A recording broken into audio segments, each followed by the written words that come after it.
Munich. It's all happening in Munich. どうも。では一つよろしくお願いいたします。いや、どうも。こちらこそよろしく。Japanese. ゴルフの方でもご一緒したいもんですな。 Who's this? どうも。 I know that pasty skin. どうもか。意味不明な連中だ。ああ、どうもお待たせしました。 Again. 商談がちょっと長引きまして、私加藤副商事ミュンヘン支社の岩井と申します。ドイツ連邦捜査局のルンゲ警部です。 Got ourselves a Lungi episode. よろしく。どうも。どうもでお辞儀ですか。こりゃ参ったな。警部が会いたいとおっしゃっていた山本ですけど。 Yamamoto. Ooh. 今チェコの方に出張してましてね。明日戻ってくる予定なんですよ。 Czech Republic, you say? お忙しそうですな。いやー、ご存知ですか。大財閥のシューバルト氏。隠遁していた彼が経済活動を再開したもので、ドイツ中の彼の傘下の企業、その関連会社もにわかに活気づきましたね。 Including them? 山本は今日は And so robotic, isn't he? 彼も私も親しさから言えば同じ程度なんです。 They just happen to know Tenma because they're Japanese? なるほど。天馬さんの名が疑惑の人として上がったときは、そりゃ驚きました。 Let's see how Lungi 驚かれた。 takes all of this information. 意外も意外。彼が人殺しなんて。いや、実際の話、彼がそんなことをするとは思いませんでしたよ。悪い人じゃないということは、いい人ということですか。 Taking note of the amount of sugars he puts in his coffee. そんなに自分を出すタイプじゃないですし。自分を出さない人間はいい人間 This guy. まあ、とにかくそんなに愛想の悪い人じゃなかったということですよ。日本人は通常こんなものは着ない。日本人は器用に箸を使う。 Right. 私は日本人だ。どう私は日本人だ。私は日本人 Okay, I see. 私は天魔 Right. He's got to embody the person, right? Think like they think. Truly become them. He was telling Dr. Gillen recently about this approach. Oh. いや。ああ、元気だ。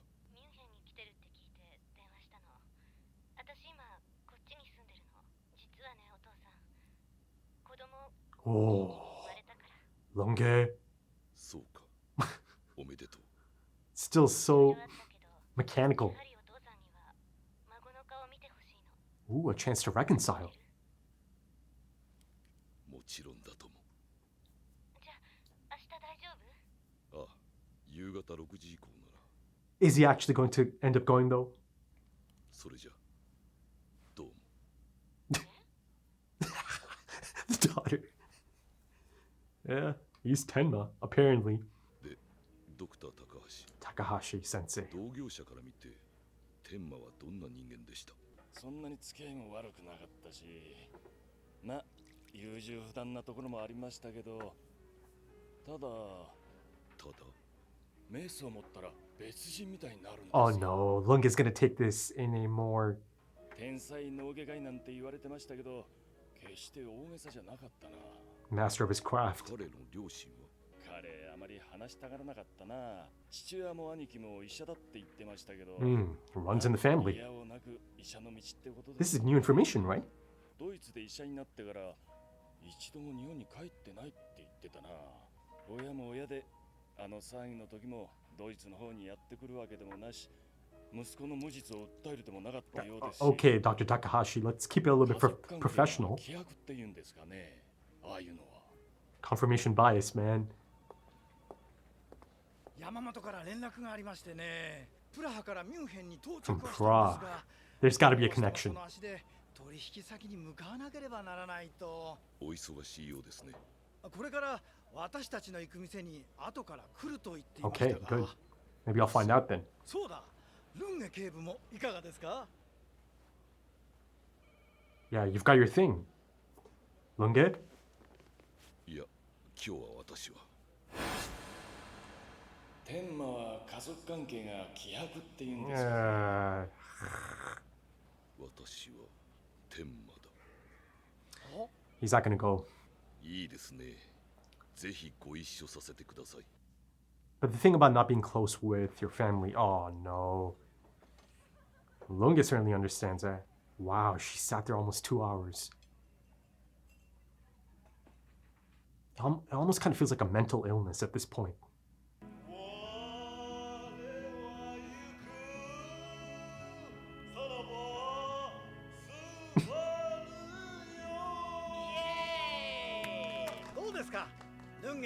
No, that's not his thing.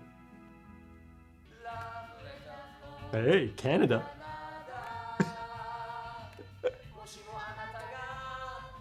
Okay, he's locking in. 私は天魔だ。私は天魔だ。私は日本人社会の中に溶け込めない。私はここに助けを求めない。私には帰る場所がない。私は孤独だ。 That applies to Lunga as well, but you know, he's alone by choice. He's distanced himself. Oh shit, is this him? Yamamoto? Tell me about your trip. どうも。そうそう。それより見つけましたよ。あれ。って例のシューバルトの片腕の。Oh my god, of course there's a connection. あったのかあれ。プラハの古本屋何軒も探してついに一冊見つけました。おお、これがその絵本か。カバーも取れてるしボロボロですけどね。綺麗に放送すればかっこつくだろう。ちょっといいですか。あ、どうぞどうぞ。 Wow. I mean, everything seems connected almost conveniently, but チェコ語か。次は俺の曲だ。 ooh. Okay. Look at this. I mean, Lunga wasn't the one I was expecting to get a look at the book first. 警部、辞書引っ張り出して何調べてるんですAh,か。チェコ語だよ。 translating. 捜査に何か関係あるんですか。いや、全く関係ない。 You just don't know it yet. 捜査に無関係の調べ物をするとはね。絵本の一節だよ。絵が気に入ったんだ。その文章の意味が知りたい、ね。Let's see. 僕を見て、僕を見て。僕の中のモンスター。 Whoa, I've heard something similar こ before. んなに大きくなったよ。 The monster within is going to explode. You know, back on the water tanker そうか。 on top of the いよ roof. いよヨハンは大富豪を The building. 操り出したか。前からヨハンの話をギーレン先生に聞かせてもらってたけどさ。 Who the hell is 全くもっ this? て怪物だよ、ヨハンは。怪物か。ああ、俺もいろいろ人殺しをやってきたけどさ、俺がなりたくてなれなかったものに彼はなってるんだ。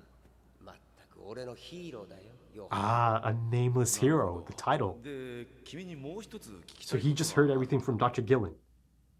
もし君がヨハンだったら次に何をする？そりゃ決まってるさ。 Is it now? 今の彼の両親、リーベルト夫妻を殺すのさ。 リーベルトさん。 Speaking of the Lieberts, Reichwein making the rounds. さん。飽きたからさ。リーベルトさん。リーベルトさん。 So he has no connection to Johann, that guy. Eh, はい。どうなった？ヨハン。引き取った。何をおっしゃるの？あの子は私たちの子供で。とぼけても無駄です。彼の目的は金か？金？金なんか興味ないよ。じゃあ何のために大富豪に取り入ったんだ？こうやってアリの行列をさ、アリの行列をこういじくるのさ。 ooh. New music. Disrupt the rhythm, right? Cause a bit of chaos. I actually saw that metaphor episodes ago. こんな恐ろしい話、信じられません。こんなバカな話が。信じたくない気持ちはわかります。あなた方はお子さんを若くして亡くした。その後、子宝に恵まれなかったあなた方のもとに、お子さんと同じ年くらいの少年が Almost as if it's a miracle. That's how they might perceive it. 金まで持っていた。 And he had money. あなた方に素晴らしい家を与えた。美しい庭を与えた。 Beautiful garden indeed. 愛情を与えた。 Kind of like a fantasy that they're living 気 in. 持ちはよくわかる。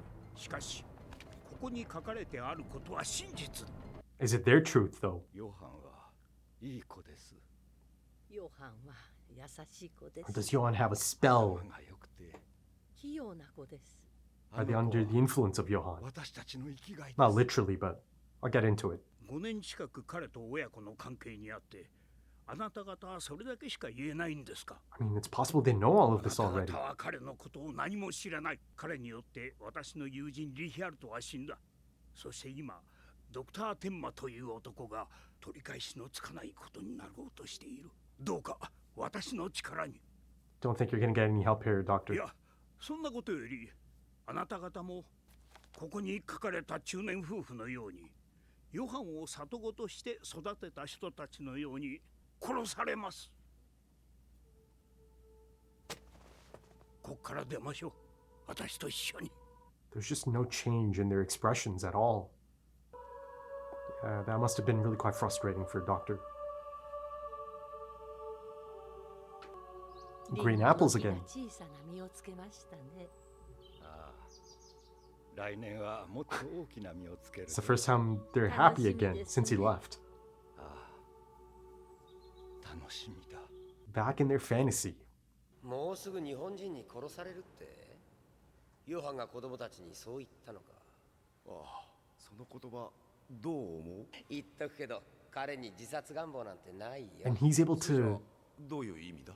さあね、ヒーローの考えることは難しいからね。ただこれだけは言えるよ。たとえ核戦争で全てが燃え尽きても、彼は生き残 The る。 last one alive, yeah? That's another thing I've heard before. Do I know that voice, though? リヒャルトを助けてやることもできなかった。ライヒワイン先生、ドクター・テンマンの行方を探し出す。 Yeah, he's getting really frustrated now. ヨハンを殺そうとしている彼を止めることもできない。すべて徒労だ。ライヒワイン先生、落ち着いて考えましょう。アリの行列をいじくるか。アリに Ooh, だっ the て score. 魂はある。こうなったら捨て身の接近戦に持ち込むしかない。 Whoa, careful. 直接会って全て話すんだ。あの大富豪をショーマン Whoa. という。 Oh, I've seen this before. あと50追加ですか？ああ、うじゃうじゃと集まること集まること。明日のシューバルト氏の Oh, that's 装飾 tomorrow. 偽装セレモニーか。え今やシューバルト氏が動くといちいち大ごとに Yeah, な and る。 Johan... Oh my god. Just in time, eh? Oh, is he gonna stash it now? Oh, up top. Okay. Yeah, that's a good spot to stash it, I guess. I saw the exact shot. Johan looking up.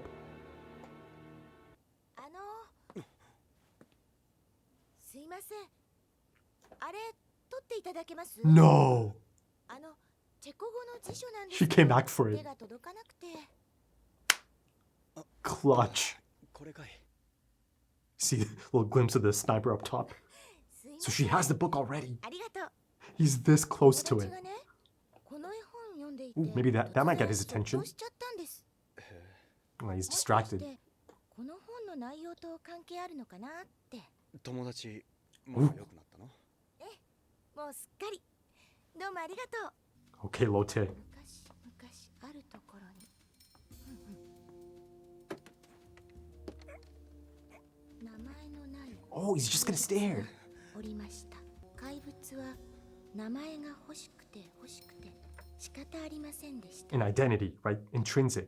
そこで怪物は旅に出ました。 And yep, this is it. I've been seeing that journey in the endings. 変な本？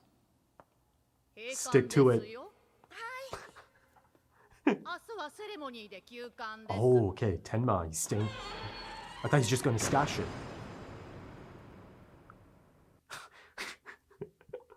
Okay, let's get into it, folks, because it's been building up to this, right? It's been building and building, and now it's at that point. Almost feels like the point of no return, though I don't truly see it like that, but it's being presented as that, right? Tenma has committed to it. He's locked in, and then on top of it all, he's literally locked in as well in the building, right? Of course, that's the choice he's made. And he's, at first I thought he's just stashing the sniper and then he'll come back. And, of course, it makes a lot of sense for him to do this because this is the only time he can really have this opening, right? Because later, once it's the day of the big, spectacle and gathering and all of that, he's not going to have a chance to do this, to pull it off, to stash the sniper, and then, climb up himself as well. And, of course, from a few episodes ago, it's the exact spot, the exact shot from below that Johan easily just kind of, picks out as well, right? He knew this is the exact spot that Tenma is going to find as well. And like I said, it really truly feels like this invisible hand from the non-existent person at that's guiding Tenma to that spot exactly, right? One by one, he eliminated all the other options, vantage points, and this is the one. But the crazy thing is, since that incident, since Johan actually came across the book, and then in the subsequent episodes, it being made clear that okay, he's had a moment of clarity, right? Really truly had a moment of clarity, and he told the late Red Hindenburg, that he's kind of given up on that whole thing. He's moved past Schubert because again, in my opinion, something else has come to light, right? Something that was suppressed, something that was hidden deep within has come to light because of that book, because of that encounter, that book bamboozling him almost as if it is this organic living thing. But see, here's the thing, right? He seems to have shifted goals. Yet this whole thing in the library and the gathering and all of that and all the speculation and the buildup I had as well, based on the information I have, that's still taking place. Tenma is still here, right? He's got his sniper. And as of this point, all of that is going to happen. Those people are going to show up. Schubert is meant to show up, right? But listen, maybe I should, catch myself there, because there is some interesting setup here in terms of, Schubert possibly pulling out. There is a possibility there because Reichwein Sensei has kind of reached his limits at this point. He's really quite frustrated with, dead end after dead end. Even if it feels like, okay, this is it. This is the moment, I could have a breakthrough moment, or they could have a breakthrough moment, but no. Again, another dead end. Dr. Gillen plays a part in trying to calm him down. But, Reichwein feels that it's time to just go address the person himself, Schubert. Right? I mean, he explains it as putting myself in hand-to-hand combat, or maybe not hand-to-hand combat. I believe he said just, putting himself in the path of combat, right? Something along those lines. Essentially, he's about to do something quite risky, right? Really quite risky and dangerous. And again, if it is to happen, right, this meeting, this get-together, if he does get a chance to talk to Schubert, that means Johan's going to know about it. Right? He simply has to know about it if anyone is meeting Schubert, especially someone like Dr. Reichwein, who he most likely has eyes on anyways, right? He is on his radar. All of these people are, Dr. Gillen, Reichwein, and of course Tenma. So of course, there's a really interesting thing that could play out there, right? How that conversation plays out as Reichwein is ready to lay it all out and see how Schubert reacts to it. And I'm sure it'll be an interesting reaction from Schubert as well. But I do think there are some interesting possibilities there because Schubert, sure, maybe he could just shut it down immediately, not be receptive at all to any of this information. Or it is a possibility that he could be receptive to some of this information that Reichwein has to share. And that's, again, assuming he gets to meet him and speak with him in the first place, right? But, again, there's always this idea of Johan moving on to something else, something that is clearly much more important to him, something that is clearly tied to his past, right? His traumatic past at that. I truly believe that at this point, trauma, childhood trauma at that. And, the crazy thing is, people like Dr. Gillen and Dr. Reichwein, they can easily help Johan, or not easily, they could definitely help him for sure. Kind of help him come to terms with that trauma that he seems to carry, right? That's been suppressed and all of that, that's been brought again to the forefront. But again, given the situation, given the setup and how they kind of find themselves on opposing sides, essentially, they are trying to bring Johan down because, again, in another life or hypothetical or what if situation, they really could have been helpful because, Johan truly could have benefited from someone like Dr. Gillen, Dr. Reichwein, but Dr. Gillen specifically is really highly respected as well. Even by someone like Lunge, right? He brought up that book he wrote about criminal psychology, the mind of a killer and how it's shaped and formed and put on a certain trajectory. And again, how a lot of it is kind of brought on and shaped during those formative years. And of course, that's a running theme of this story as well, right? You've got Kinderheim 511, right? The age of those children at that point. But again, Johann is already considered quite special even before he gets to Kinderheim 511. So, that goes further back from his time from, Czech Republic. From him and Nina's time, I suppose. And, once again, Czech Republic is at play or, is a part of the plot. Perhaps, this time that connection to Czech Republic and, this Japanese firm and Yamamoto having a business trip there, but, also coming across Johann, right? And, taking that request and filling that request, quite a tricky request at that, right? This book seems to be really quite elusive in terms of how many copies might be out there, and then you really do have to ask the question, is Johann trying to acquire every single copy that he can? Does he actually know how many copies there are? So maybe, it's even more definitive in Johann's mind, yet he still made the choice to leave that copy in the library, and now someone has come across it, and that happens to be Lotte. Right, so she's kind of clutch in that sense. But then, of course, it's Johann, right? So you always have to think about that idea, that notion, that possibility of him doing that by design, him leaving the book there by choice. I mean, it is a choice because he easily could have had someone else go grab it for him, right? From the library. He didn't have to go back and get it himself. And I mean just some random that's working for Schubert, and that kind of answers to Johann as well. But he made the choice to leave it there. And was it possibly for this reason? Perhaps there is a part of him that is hoping that someone finds it, right? And this idea of a cry for help from time to time, it's been at play in this anime, right? And I mentioned a few of those moments. You look at the moment, Tenma sees the message on the water tank on top of the roof, or sorry, I did it again, on top of that building, right? Really quite a distinct message. And, again, it's being presented as, and again, maybe that's by choice as well. Johann might be presenting it as a cry for help, right? But again, you never know for sure, right? And I remember back then I thought, Johann's, again, playing mind games. But, since the recent developments of this book and its effects on Johann, yeah, there is a slim possibility that there is a part of Johann that has always been, reaching out for some kind of help. Reaching out from that darkness, from that abyss. But, the fascinating thing about all of this is that Johann remembers this, the quotes, the lines of dialogue and all of that from the picture book. All of these things that he's been, putting in letters, be it, yeah, you'll have to excuse me. I'm kind of drawing a blank on that killer's name. The one that's, based on Ed Kemper, who stabs himself. The letters he had and the letters Dr. Gillen found. Now you've got Lunge translating. Now you've got Lotte translating, and Lotte's actually got the book, right, on her person. So this is about to go somewhere, right? That's the bridge I was hoping for. I was looking for. Now Lotte has it. But again, there's yet another bridge to be crossed here because Lotte doesn't quite know for sure that, Nina is related to Johann. Right? Though she almost kind of put something together, she understood the resemblance is uncanny. I've seen her before. She realized she's seen her twin, right, in Johann. But the thing is, if the resemblance is that striking, now maybe she did put it together.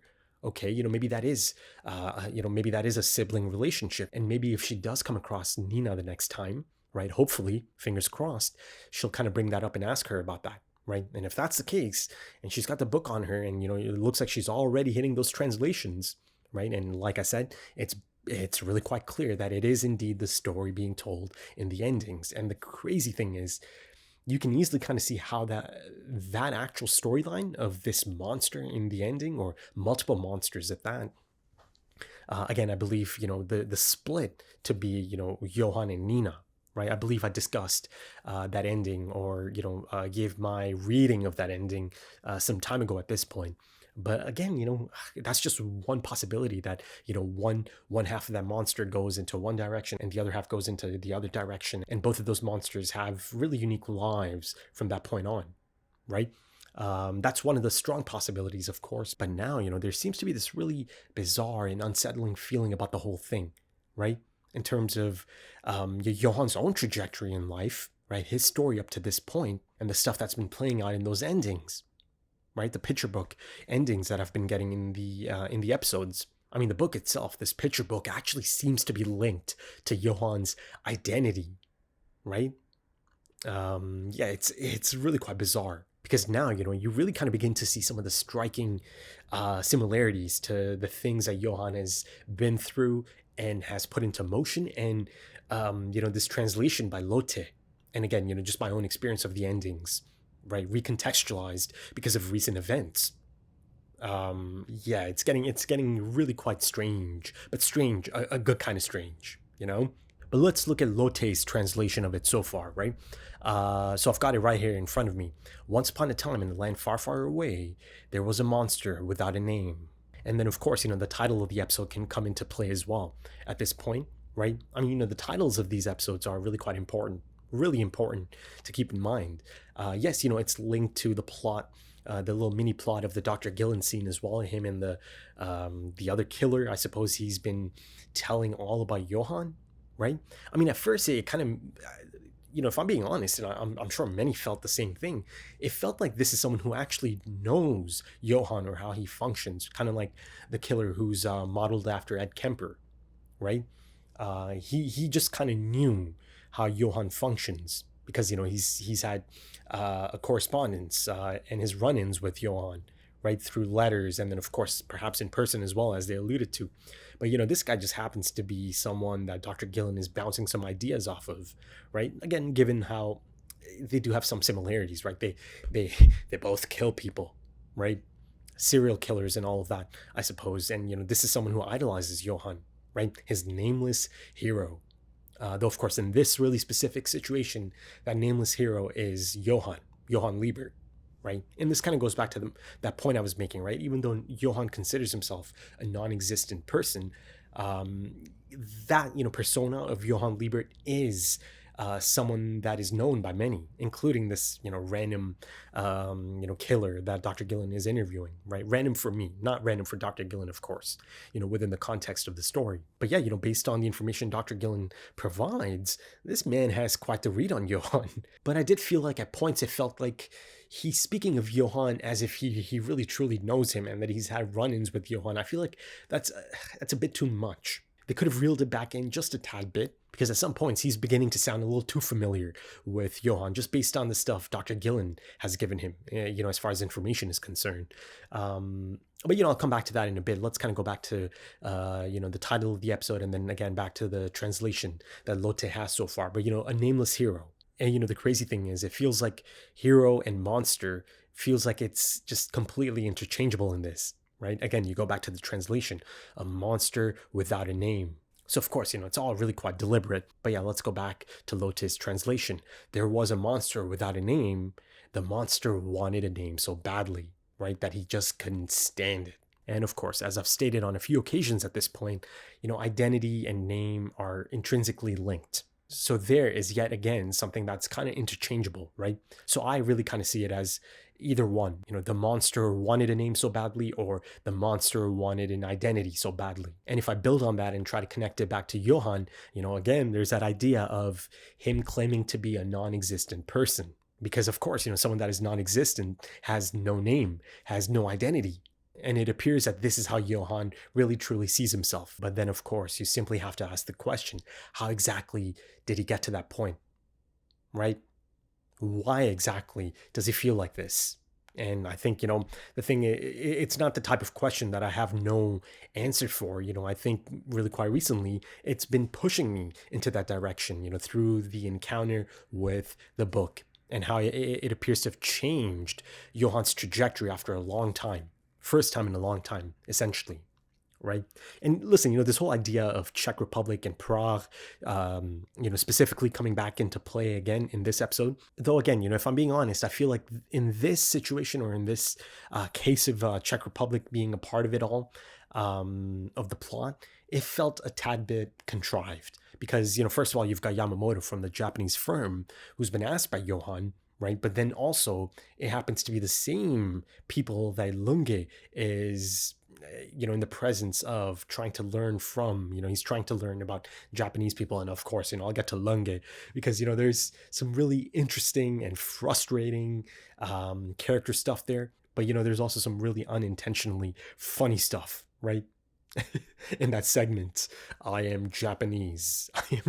But of course, since Yamamoto brings it up right then and there, it means that now Lunge has heard about the book. He's seen the book kind of in the flesh, right?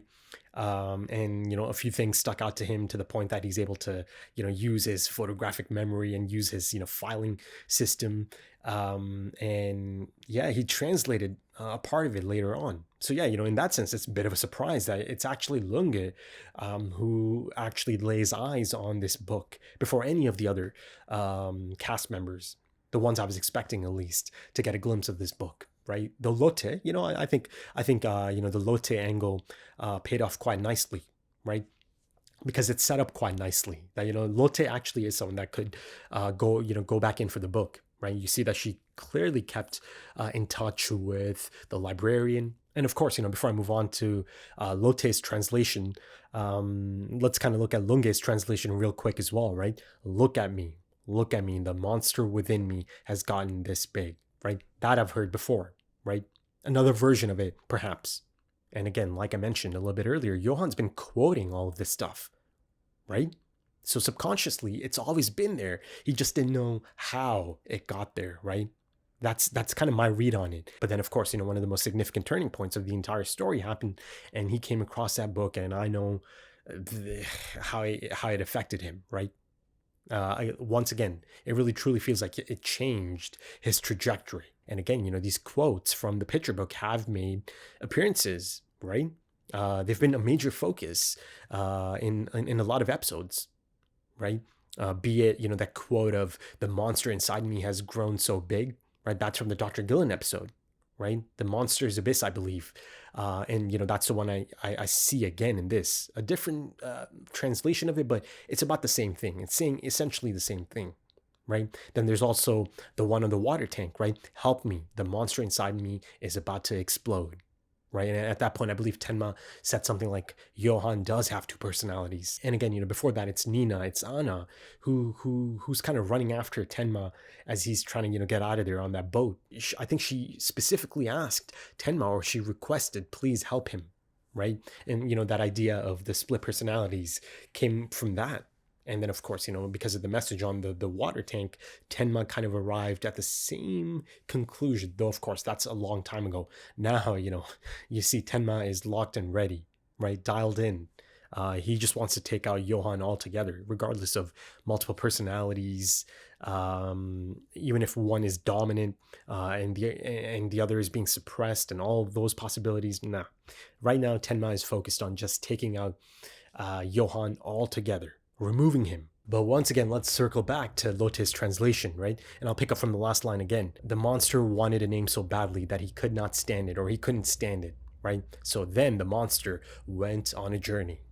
And like I said before, I've seen that journey play out in these endings, right? 35 episodes in. But again, if you go back to the endings and look at the things that are playing out there, things like, the monster coming across different people, and ultimately kind of arriving at some kind of mutually beneficial agreement to kind of become one with them, right? In the search of an identity, essentially. This translation through Lotte kind of confirms that. It provides more context. But again, it remains interchangeable, right? Be it in search of identity, be it in search of a name, and ultimately consuming them from the inside out. Right?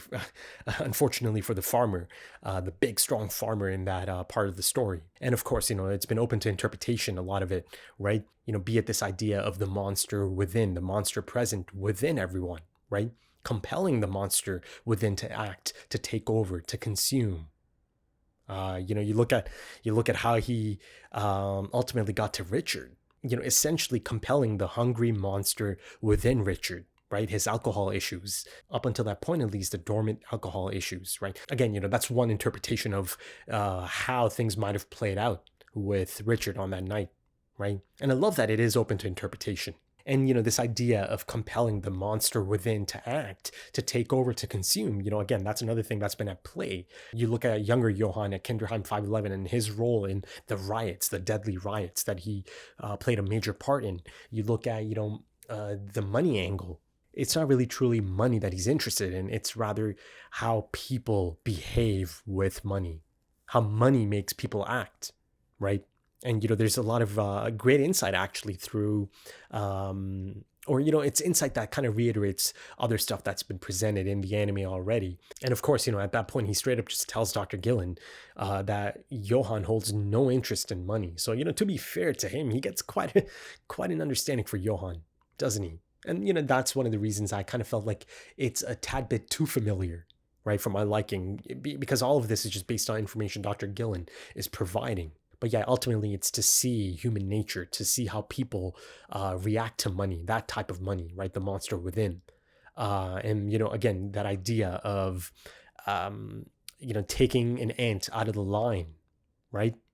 To mess it up, to mess up the flow, to incite a bit of chaos, right? To introduce a bit of chaos. Because again, Johann has that affinity for fear and chaos, right? And then, of course, in this case, the ants or the line of ants being, humans and human nature. But yeah, let's kind of go back to this idea of, Johann's trajectory being really quite eerily similar to some of the things that are at play in the picture book and the journey of the monster. A monster that is just looking for a name, for an identity, right? He just couldn't stand it how badly he wanted this. Since the beginning, there's this been thing at play about Johann going around, right? Taking the names of these foster parents, these middle-aged couples. And then, of course, in exchange, they have love in their life. Once again, these empty holes in their lives have been filled with a child, right? I mean, hell, you've got a prime example of that in this episode. I mean, ultimately, it's a cause of immense frustration for someone like Reichwein. But the couple in this episode kind of fits the bill of the things I'm describing here, right? To the point that you could see how they might feel like this is kind of like a miracle, right? The things that happen for them here, that this is not something they could, look away from or turn away.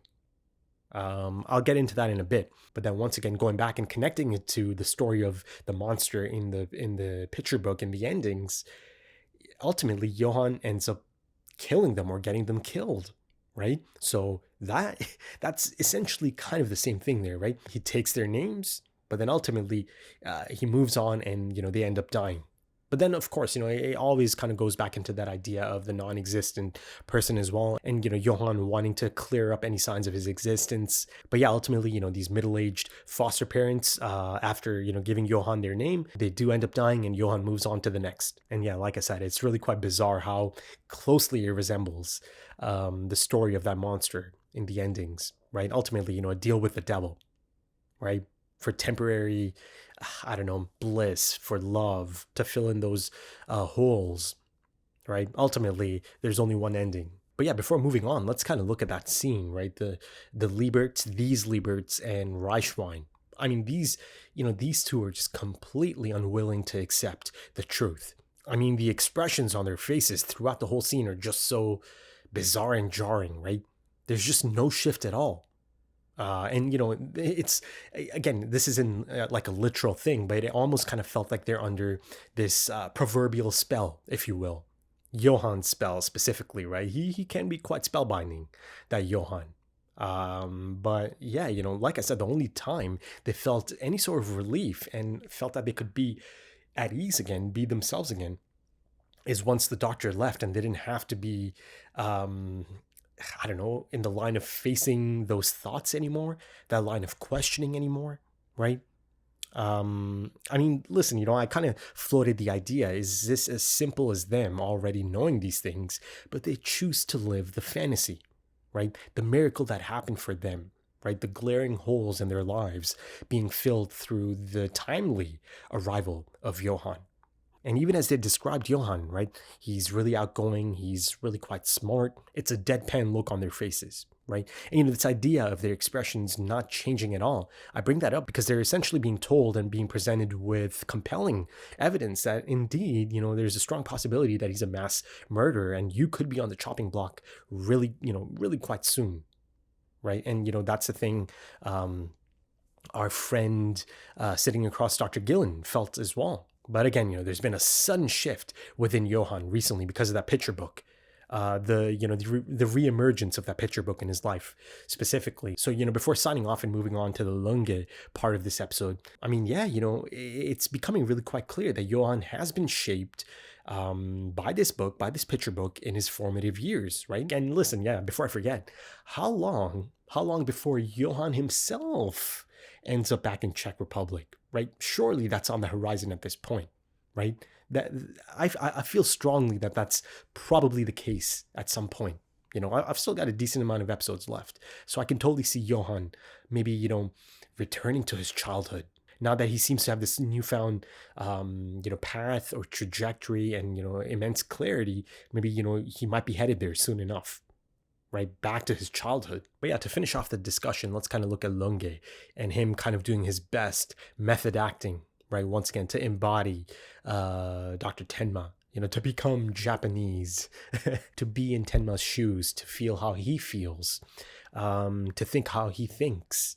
And of course, it's by design that the whole thing just feels so damn bizarre, right? You've got this German fellow that's trying to, become Japanese, right? And I say that because, it's really quite important to his method that he really truly embodies the person, right? He told Dr. Gillen all about his process back in episode 31, I believe, right? So of course, some of those affirmations, that's the idea of, it being kind of unintentionally funny, right? I am Japanese, I am Tenma, but, I am Japanese, just, it's just such a strange thing to, listen to coming out of him. But, let's kind of focus on his methods a bit. It is great insight for Lunge's process. I've heard of it, but this is him actually, going through the motions of it, right? I mean, I saw it. I think I have seen it before, right? Back in episode 21, 22, so I have seen it before, right? His method at play. But, this is a bit more significant because, this is him trying to embody Dr. Tenma now. And it's really quite fascinating how mirrors actually play a fundamental role in his method, because of course, some believe that mirrors do have an important role, right? As something that facilitates a connection to the inner self. Sometimes mirrors are considered tools for reflection, affirmations or reaffirmations, right? Introspection, right? It's considered, by some a powerful conduit for self-discovery, right? And spiritual transformation, through its integration into daily practices, right? And you see that this is something that's quite important to Lunge's process and his methods. But essentially kind of takes us through Lunge trying to gain an understanding for the Japanese culture, the Japanese methods, right? The thought process of a Japanese person. And then, of course, throughout that segment, he is kind of able to experience just a tiny fraction of that Japanese culture, at least maybe on the corporate level. And then, at the karaoke bar as well, that's kind of outside, though that's still kind of attached to corporate, isn't it? That aspect of drinks after work. And of course, he picks up on these things almost immediately and returns the pleasantries as well. And he impresses some of them. And, ultimately, after kind of gaining a bit of insight from former colleagues, people that are essentially in the same positions, through the profession, he kind of puts a bit of a profile together for Tenma. And then ultimately at the karaoke bar, he kind of zeroes in into the mind of Tenma, right? Trying to enter the mind of Tenma. And his understanding of Tenma's experience, right? He kind of sinks into his perception of it. He imagines a loneliness, right? That's due to being Japanese. That's due to him not fitting in the world around him, not being able to ask for help. And yes, of course, he's right about the isolation aspect of it, but he's leaning toward the loner, disconnected isolation rather than Tenma making the choice in this really specific case to isolate, right? To distance himself. Right? This loneliness is self-imposed because he's taken on this burden of, eliminating Johan from the world, right? He doesn't want anyone else getting caught up in it, right? Be it Dr. Reichwein, Dr. Gillen, Dieter, Nina, right? He's separating himself by choice. But of course, that's not how Lunge looks at it, right? Like I said, confirmation bias is a hell of a thing. And that is a major talking point back in episode 31, right after his encounter with Dr. Gillen, right? And that's essentially the dramatic irony of the whole thing, because at this point, I do understand as an audience member how exactly Lunge will categorize this information that he is gleaning from all of these insights, right? For Lunge, it's essentially reiterating this idea of this emotionally distant, exacting, manipulative, and brutal killer in Tenma, right? To the point that he's even skipping dinner with his daughter, right? A chance to reconcile. And beyond that, not just his daughter, his grandson, right? You see that the daughter is making an effort, but ultimately he ends up skipping it. Though, to give him a bit of credit, he is open to it at first. But even then, as you saw, I wasn't completely sure if it is going to end up happening, right? Based on the things I know about Lunge. And, something presented itself, a chance opened up, fell in his lap. He skipped on all of that. He skipped on a chance to reconcile and meet his grandson in an attempt or in a chance to gain a first-hand psychological insight, and ultimately a chance to further validate his stance on the whole thing, his stance on Tenma, right? As being someone of a dual nature, with a dual nature rather, right? But ultimately this compulsive workaholic similarity with Lunge, I'm sure that's not lost on Lunge, right? A lot of these things that are kind of being presented to him about Tenma, certain aspects of Tenma, these are really quite similar to Lunge. But like I said, it almost kind of felt like this mechanical prompt in his mind that it does kind of begin to feel like compulsory behavior, doesn't it? Right? Almost beginning to feel like a mental illness, that it's kind of out of his hand, right? That's why I called it like a mechanical prompt in his mind, that he's able to make that choice to, kind of ditch that dinner, a chance to reconcile, at a chance at this, to really truly kind of, be in Tenma's, shoes in that capacity. And that's just for a chance at it. But, before I sign off, that segment with Dr. Takahashi, who I thought was kind of beginning to be a little bit unprofessional in his assessment of Tenma, he's kind of, it's kind of beginning to toe that line of him giving his read or his opinion of Tenma rather than giving more of like a objective take on Tenma. But, at one point he goes on about Tenma turning into a completely different person once he has a scalpel, right? The moment he said that, I knew how Lunge is going to categorize that information. I knew, again, dramatic irony at play here. Essentially, he's a consummate professional, a master of his craft, supremely confident in his ability, right? Genius level surgeon. But, to me, it felt like, this is actually just going to reiterate everything Lunge already kind of feels about him. I just knew that, Lunge is going to take all of those attributes and, again, assign it to a really specific profile that he has in his mind for Tenma.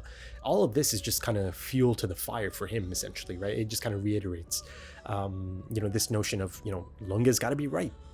Confirmation bias and all of that. Dr. Gillen had a fantastic read on Lunge, and then of course, through Dr. Gillen's read on him and understanding of him, for us, the audience, it's a really fantastic moment as well, right? So great writing by Urasawa. But yeah, I think that's a good point to end it off. If you enjoyed that, consider dropping a like, consider dropping some comments, give me your thoughts. If you are interested in early access or timer-based full length, consider checking out the Patreon page. The links are in the description and the pinned comment. Also links to social media. Right then, thank you so much for joining me, folks, and thank you for your time, because time is precious. It really is. And I do hope to see you again soon for the next one. Until then, take it easy.